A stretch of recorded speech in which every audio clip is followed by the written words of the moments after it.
আজকের যেটুকু হলো সেটা কতটুকু হলো?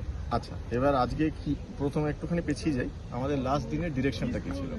লাস্ট দিনের ডিরেকশন ছিল যে যত প্লিডিংস আছে তার একটা কম্পাইলেশন করে 5 জন উকিল দিয়েছিল। তার মধ্যে আস্থা শর্মা স্টেটের, কুণাল চ্যাটার্জি এসএসসি এবং নোডাল যারা প্রাইভেট পার্টি তাদের মধ্যে শালিনী কল আমাদের এবার ছিল।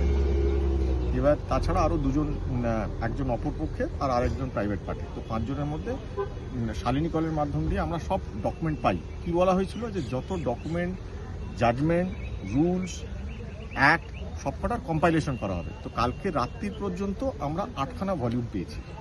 ঠিক আছে, এবার আজকে যখন কোর্টে ম্যাটার আসে তখন জজ জানিয়ে দেন আমাদের 3খানা সিরিয়ালে ম্যাটার ছিল। 2 নম্বর আইটেম ছিল, 13 নম্বর আইটেম ছিল, 17 নম্বর আইটেম ছিল এবং 18 নম্বর আইটেম ছিল।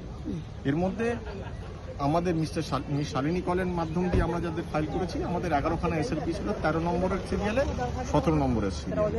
ঠিক আছে, এবার 2 নম্বরের সিরিয়ালে কিছু নতুন ম্যাটার ছিল। তো তার জন্যে মিস্টার রাকেশ দ্বিবেদী স্টেটের হয়ে এবং মিস্টার দীনেশ দ্বিবেদী গ্রুপ সিডির হয়ে এখানে প্রস্তুত ছিলেন। তো মিস্টার রাকেশ দ্বিবেদী জিজ্ঞেস করেন যে কোর্ট আজকে ম্যাটারটা নিতে পারবে কিনা। তখন কোর্ট বুঝিয়ে দেন যে আজকে হয়তো নেওয়া সম্ভব হবে না, আজকে সন্ধ্যাবেলা কি আগামীকাল উনি ডেট একটা জানিয়ে দেবেন। তাতে মিস্টার দীনেশ দ্বিবেদী বলেছিলেন যে ওনার আগামী সপ্তাহে একটু অসুবিধে আছে, আর কেউ একটা বলেছিলেন ফার্স্ট উইক অফ সেপ্টেম্বরে কোনো অসুবিধা আছে। তো তাই জন্যে ফলস্বরূপ জজ বললেন প্রাথমিকভাবে আমি ডেট দেবো, দ্বিতীয়ত হচ্ছে আমাকে দেখতে হবে কোন দিন কোন ম্যাটার আছে, ওগুলো দেখে আমরা সেই হিসেবে ডেট দেওয়া হবে। এখন কবে ডেট দেয় সেটা কাল পরশুর মধ্যে জানতে পারবো। তাছাড়া যাদের এসএলপি নতুন ফাইল হয়েছে বা দুটো এসএলপি কি আজকে হয়েছে? মিলনবাবু বলছেন দুটো এসএলপি কি আজকে হয়েছে? নতুন এসএলপি হয়েছে। নতুন এসএলপি হতে পারে, তো বলেছে এগুলো সব ট্যাগ করে দেওয়া হবে। আমাদের 11খানা লেগে গেছিল, আমাদের ওইটা নিয়ে কোনো দুশ্চিন্তা নেই। ঠিক আছে, এবার 8খানা ভলিউম হওয়া সত্ত্বেও কাউ যদি কিছুর মধ্যে দিতে চায় সেটা সময় পাবে। এবং রিটেন সাবমিশন যেহেতু আমি মিস্টার বৈদ্যনাথনের সঙ্গে কথা বলছি, মিস্টার দীনেশ দ্বিবেদীর সঙ্গে কথা বলছি এবং আমাদের একটা গ্রুপের জন্য মিস্টার পাবন দুগ্গলের সঙ্গে কথা আছে। তো আমি আজকে কোর্ট বলে দিয়েছে যে আগামী সোমবারের মধ্যে রিটেন সাবমিশন দিতে হবে। তো মিস্টার বৈদ্যনাথন কিছু পয়েন্ট দিয়েছেন, মিস্টার দীনেশ দ্বিবেদী দেখবেন আজকে কথা হয়ে গেছে এবং মিস্টার পাবন দুগ্গলকে যেটা পাঠানো হয়েছিল উনি সেটা হ্যাঁ বলে দিয়েছেন। কারণ মিস্টার পাবন দুগ্গলের যেটা ছিল সেটা সেই রিটেন সাবমিশন ফাইল হয়ে যাবে।